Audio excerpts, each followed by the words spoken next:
네, 안녕하세요. 반갑습니다. 유순복입니다. 오늘은 명심보감 20장 공부하시겠는데요.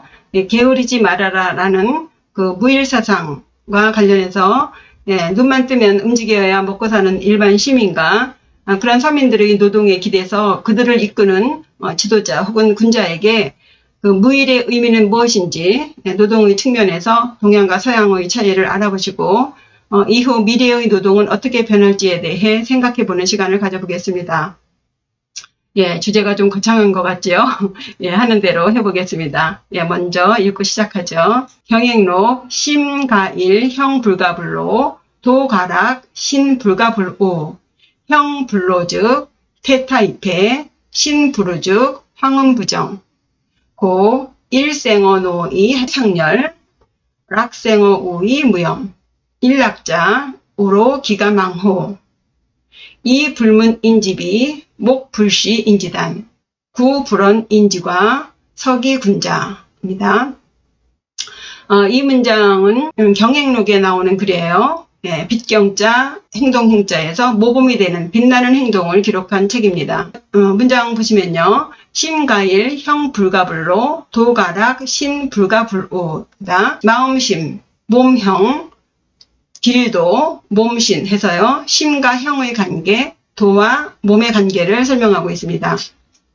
심가일, 마음이 편안하면 여기서 가자가요. 가능조동사라고 하는데요. 그냥 심일 하면은 마음이 편안하다 입니다. 그런데 이 가운데에 가능조동사가 들어가면요. 가능, 뭐뭐 할 수 있다는 뜻이에요. 마음이 편안할 수 있다. 그래서 마음이 편안할 수 있으려면 이렇게 됩니다. 마음이 편안할 수 있으려면, 마음이 편안하려면 형 불가불로 이 형 몸뚱아리를 말하는 거예요. 뒷문장에서는 형 대신 신으로 썼죠. 같은 의미가 되겠습니다. 형태를 몸을 불가불 이중부정입니다. 이중부정이라는 것은 한 번 긍정한 것을 다시 부정해서 긍정을 나타내는 부정법이에요. 그러니까 부정소 안일 불자가 두 번 들어감으로써 긍정하는 것이죠. 그러니까 뭐뭐 해서는 안 된다.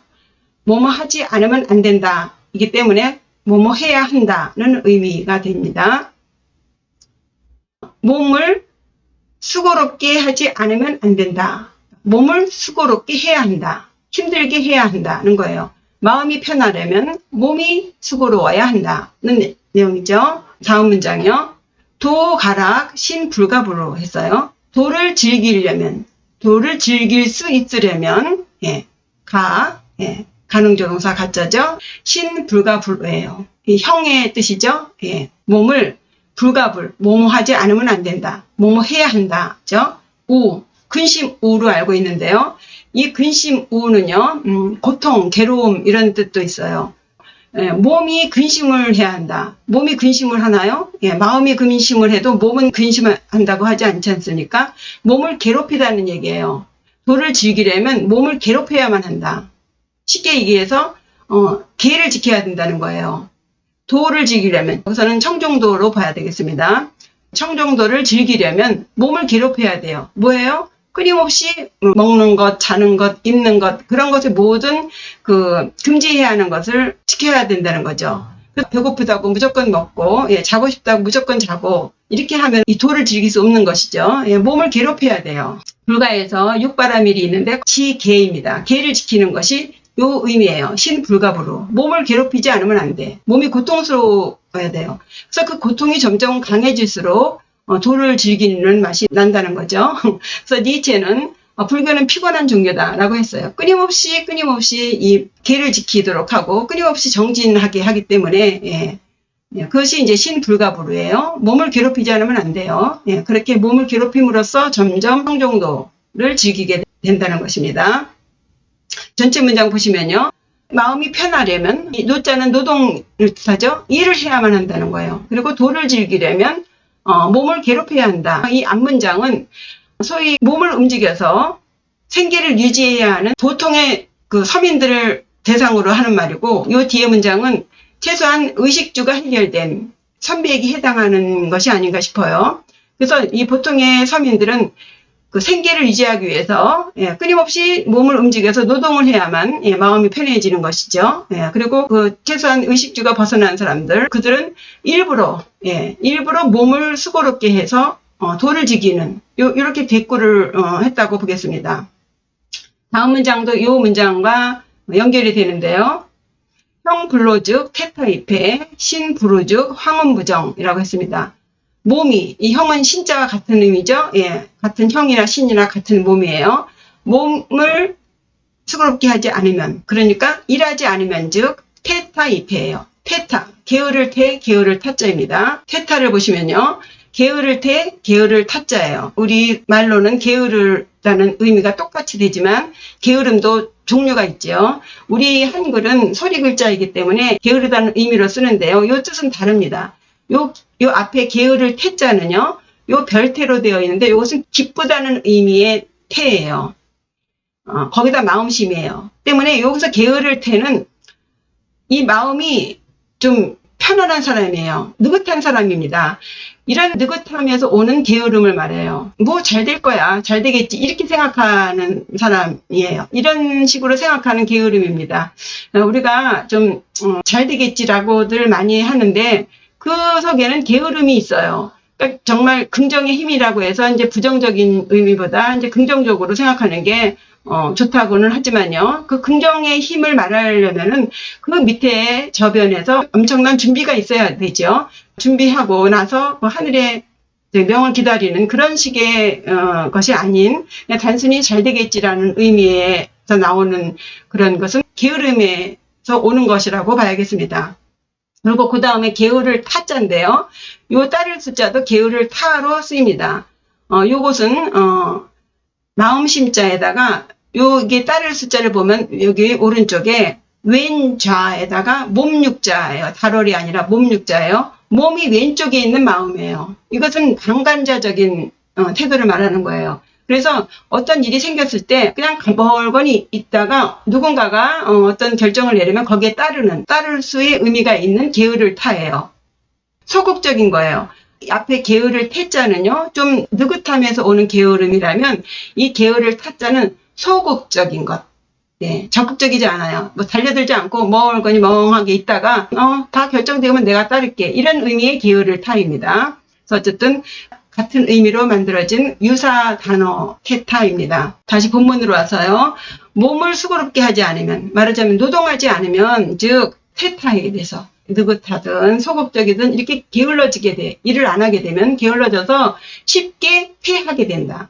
폐단이 생긴 패자예요. 이 패자를 보시면 이게 이제 해질 패자에다 받들 공자 뭐 이렇게 쉽게 설명을 하는데요.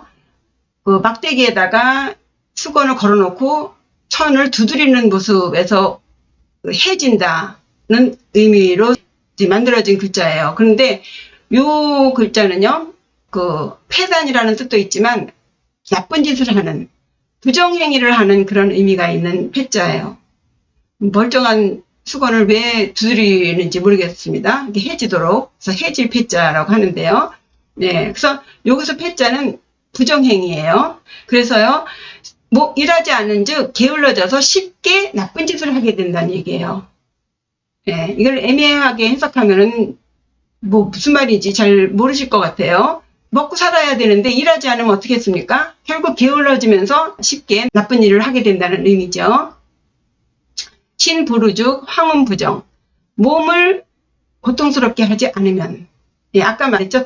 도를 즐기려면 몸을 괴롭혀야 된다 그랬죠. 끊임없이 계를 지키면서 몸을 괴롭혀야 된다 그랬죠. 몸을 만들어 가야 돼요. 그런데 그렇게 하지 않으면 어떻게 돼요? 그렇게 안 하면 황음부정, 거칠 황, 음란할 음자예요. 신부르, 몸이 괴롭지 않으면, 말하자면 몸에 병이 없다면, 몸이 건강하다면이에요. 몸이 건강하면 즉 너무 지나치게 건강해. 이 몸에 병이 없기를 바라지 마라 라는 말이 있는데요. 몸이 너무 건강하면요, 쓸데없이 장독을 깨고 되는 일이 있지 않습니까? 거칠어요. 너무 에너지가 많아요. 그래서 좋게 할 말도 욕을 해야만 직성이 풀리고, 뭔가를 거칠게 행동을 하지 않으면 자기 분에 맞지 않는 거예요. 또 그것을 색정으로 푸는 식으로 몸을 관리하게 되니까 불안정하게 된다는 얘기입니다. 요 문장을 다시 보시면요. 요 앞에 있는 요 그룹의 문장과 요 뒤에 있는 요 두 개의 문장이 짝을 이루는 것을 알 수가 있어요. 마음이 편하려면 일을 해야 한다. 그리고 일을 하지 않으면 게을러져서 쉽게 나쁜 짓을 하게 된다. 요거 하고요. 도를 즐기려면 몸을 괴롭혀야 한다. 몸이 괴롭지 않으면, 즉 몸에 병이 없으면, 즉 거칠고 음란해져서 불안정하게 된다. 요렇게 두 개의 그룹으로 만든다면요. 말씀드렸다시피 요 앞에는 몸을 움직여서 생계를 꾸려나가야만 하는 서민들에게 무의를 말하는 것이고요. 요 뒤에 있는 문장은 생계를 유지하기 위해서 몸을 움직이지 않아도 되는 사람들, 그런 사람들이 도를 공부하기 위해서 몸을 움직이는 그런 선비들을 대상으로 한 말이 아닌가 싶습니다. 예, 다음 문장 보시면 고 일생어 노이 상렬 락생어 우이 무염 일락자 우로 기가 망호 그랬습니다. 그러므로 일생어 노이 상렬, 그 편안함이라는 것은 일하면서 생겨야만이 항상 즐거운 것이고, 몸을 움직여서 이 편안함이 생겨야만 항상 즐겁죠. 만약에 노동하지 않고 편안하다면 뭐예요? 나쁜 짓을 해서 얻게 된 거기 때문에 항상 불안하죠. 언제 그 나쁜 짓이 들통이 날지도 모르기 때문에 마음이 편안할 수가 없죠. 예, 그리고 락생어 우이 무염이에요. 즐거움은 고통 속에서 생겨야만이 실증이 나지 않는다 했어요. 예, 만사가 쉽게 된다면 교만해지고 사치스럽게 되겠죠. 그래서 인생의 3불행 중에 첫째가 초년 출세가 제1불행 아닙니까? 일이 쉽게 얻어지면은 쉽게 실증을 내면서, 그러면서 이제 세상이 만만해지고, 모든 게 다 우습게 보이고, 그러면서 이제 실증이 나고, 방만사치하게 되는 거죠. 일락자, 우로, 기가, 망호 그랬습니다. 편안하고 즐거운 자가 고통과 수고로움을 어찌 잊을 수 있겠는가.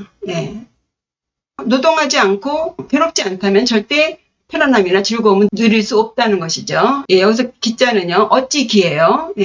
원래 바구니 모양에다가 받침대를 이렇게 놓은 모양에서 온 것인데요. 쌀에 니 고르는 키 아십니까? 키가 있어요. 요즘은 그 대나무 죽자를 요 기자 위에 써서 키로 따로 쓰는데요. 옛날에는 원래 이 기자가 그 키로 쓰였던 글씨예요.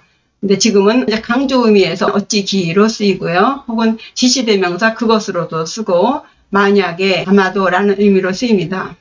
가는 가능조동사, 망, 잊을망이죠. 어찌 잊을 수 있겠는가예요. 호자는 의문 종결 어미사인데요. 여기서는 반어법으로 쓰였죠. 어찌 잊을 수 있겠는가, 잊을 수 없다는 의미가 되겠습니다. 전체 보시면 고 일생어 노이 상렬 락생어 오이 무영 그랬죠. 그러므로 이 편안함이라는 것은 노동에서 생겨야만이 항상 즐겁고, 즐거움이라는 것은 고통 속에서 생겨야만이 실증이 없다. 편안하고 즐거운 자가 고통과 그 노동을 어찌 잊을 수 있겠는가. 편안함과 즐거움은 고통과 노동 속에서만이 생기는 것이기 때문에 절대 잊을 수 없다는 내용이 되겠습니다. 이러한 문장에다가 이제 하나 더 보태죠. 이 불문 인지비 목 불시 인지단 구 불언 인지과 서기 군자. 귀로는 다른 사람의 그른 점, 잘못된 점을 듣지 말고 목 불시 인지단, 눈으로는 다른 사람의 단점을 보지 않으며 구 불언 인지과, 입으로는 다른 사람의 잘못, 과오를 말하지 않는다면 서기 군자. 서, 거의 서자입니다. 거의 군자에 가깝다. 서자를 보시면요. 요 기습엄이에요. 언덕 같은 거요. 고속의 빛광자인데요. 요게 옛날에 그 서민들은요, 이 동굴 속에서 이렇게 불을 떼서 밥을 해 먹었다고 합니다. 그래서 이제 그 보통의 서민들이기 때문에 거의 다 이런 의미의 거의 서민할 때 서자 요거 쓰죠.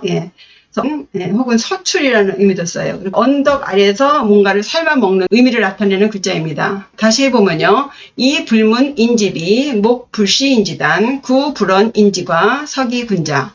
귀는 다른 사람의 잘못된 점을 듣지 않고, 눈은 다른 사람의 단점을 보지 않으며, 입은 다른 사람의 잘못을 말하지 않는다면 거의 군자에 가깝다. 예.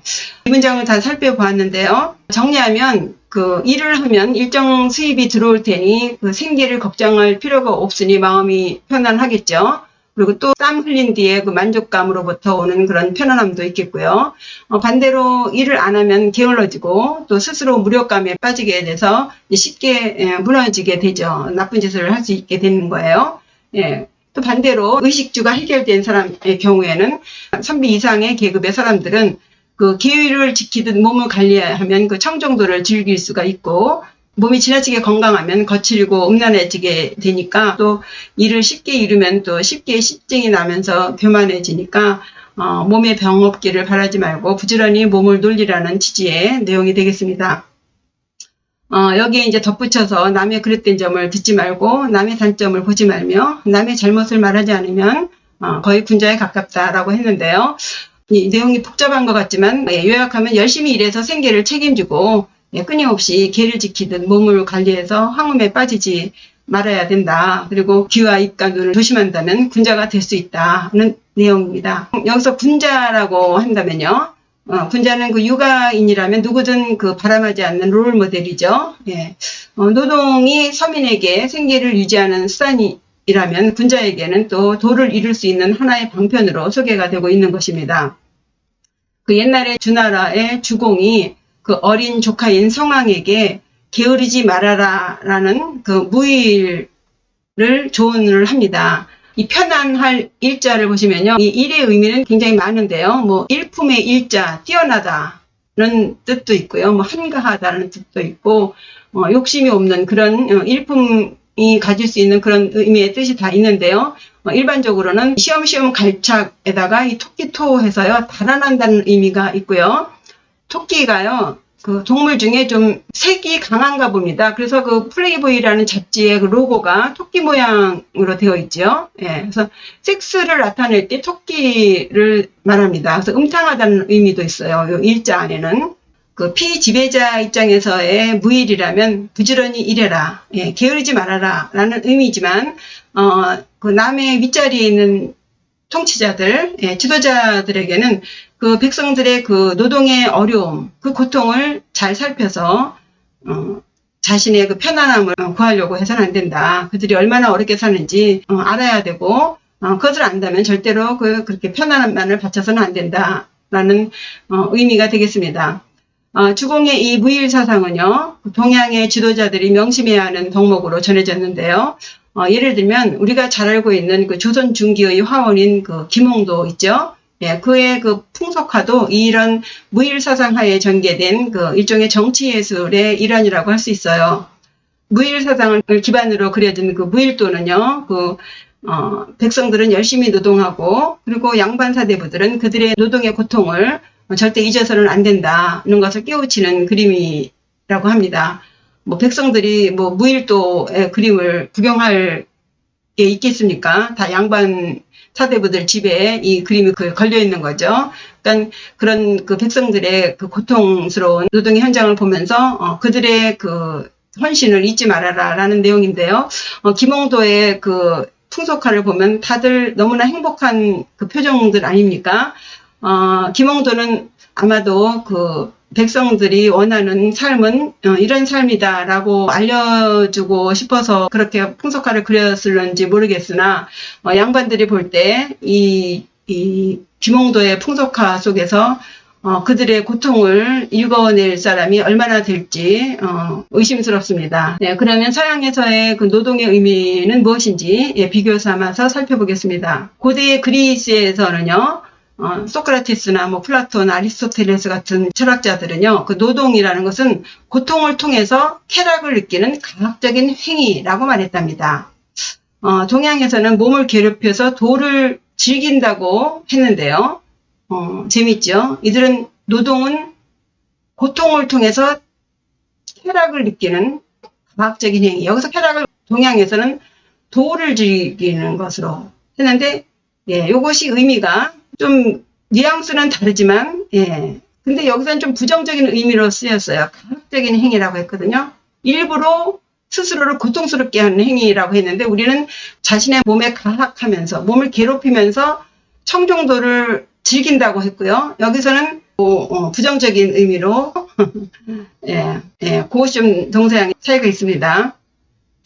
고대 서양의 이러한 노동에 대한 그 부정적인 인식은요, 그 로마가 멸망한 후에 로마의 카톨릭교 내의 그 수녀원에서 자체적으로 그 생활을 꾸려나가야 하는 그런 상황이 있었는데, 그때 생활을 꾸려가기 위한, 그 자급자족하기 위한 방법의 하나로 노동에 대해서 이제 좀 긍정적으로 인식하기 시작했던 것 같아요.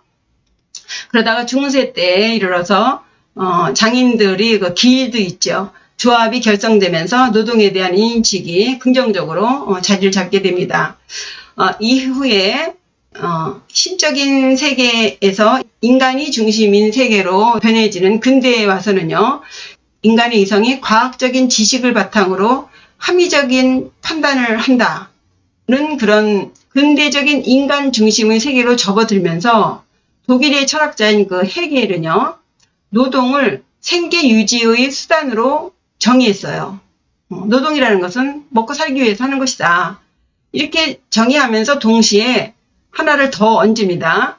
자아 실현의 필수적인 요소, 그리고 인간이 그 노동을 통해서 독립적으로 해방될 수 있다고 이 노동에 대해서 정의합니다. 말하자면 먹고 살려면 노동을 해야 하지만 그 노동을 함으로써 자아를 실현할 수 있고, 또 그럼으로써 독립된 인간으로서 생활할 수 있다는 것이죠. 그러나 이 헤겔의 이러한 논리에 반해서요, 신은 죽었다고 명명한 그 니체는요, 노동에 대한 예찬은 지배층의 계책일 뿐이다고 말해요. 즉 지배층이 하층민을 부려먹기 위한 전략이라는 거죠. 왜냐하면요, 끊임없이 반복되는 그 단순 노동, 이것은 인간의 그 본질적인 가치를 변질시키고 심지어는 인간의 사색 능력을 마비시키기 때문에 자아를 실현하기는커녕 자아를 상실하게 된다고 말합니다. 즉 노동이 너무 고통스럽기 때문에 그 노동 속으로 인간이 함몰되어 버린다는 것이죠. 둘 다 맞는 말씀이죠. 어쨌든 이 니체의 이 논리는 고대 그리스 철학자들이 말했고, 또 특히 이제 아리스토텔레스가 말한 그 철학하는 사람은 노동을 멀리해야 한다라는 말과 일맥상통하는 말이 되겠습니다.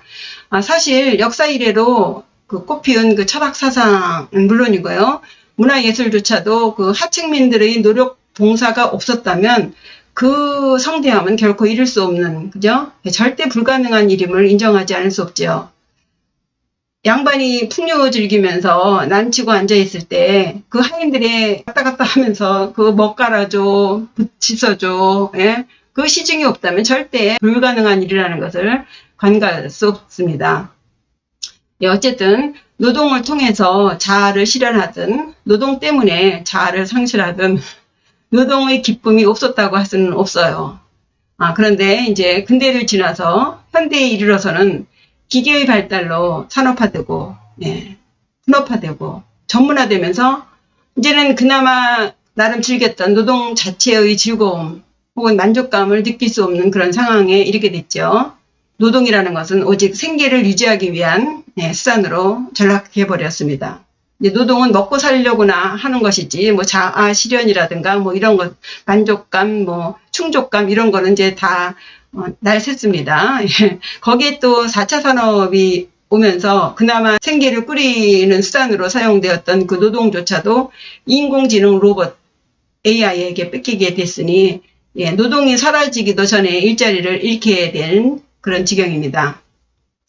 그래서 이제 미래의 노동은 노동을 모르는 지식인들로 대체된다고 말하네요. 정말로 영화에서 본 것처럼 인간은 머리는 크고 몸은 가냘픈 이티같이 될 것 같아요. 그러나 이성으로 생각하든 감성으로 생각하든 우린 그 생각을 실천해줄 몸이 반드시 있어야겠는데요. 지나치게 편함을 쫓다 보니 몸은 작아지고 지나치게 이익을 쫓다 보니 가슴도 없는 이상한 괴물이 될 것은 자명한 사실인 것 같습니다. 그때가 언제인지를 모르겠으나 죽으면 썩어질 이 몸뚱아리 아끼다 보면 병만 깊어지고 죽으라고 좋지도 않은 머리 굴려봤자 조삼모사를 벗어나지 못하는 그런 인생입니다. 몸에 병이 없으면 탐욕이 생기기 쉬우니 몸에 병 없기를 바라지 말고 세상살이에 곤란함이 없으면 업신여기는 교만한 마음과 또 사치한 마음이 생겨서 스스로 화를 부리게 된다고 하지 않습니까? 예, 살아있는 동안 부지런히 몸뚱아리 놀려서 베풀고 틈나면 부지런히 배우고 일으켜서 사물들의 종이 되지 않도록 해야겠습니다. 예, 이상으로 명심보감 정기 20장 노동의 의미에 대해서 공부해 보셨습니다. 예, 날도 더운데 몸 관리 잘 하시기 바랍니다. 예, 구독과 좋아요, 댓글 부탁드려요. 예, 감사합니다. 안녕히 계세요.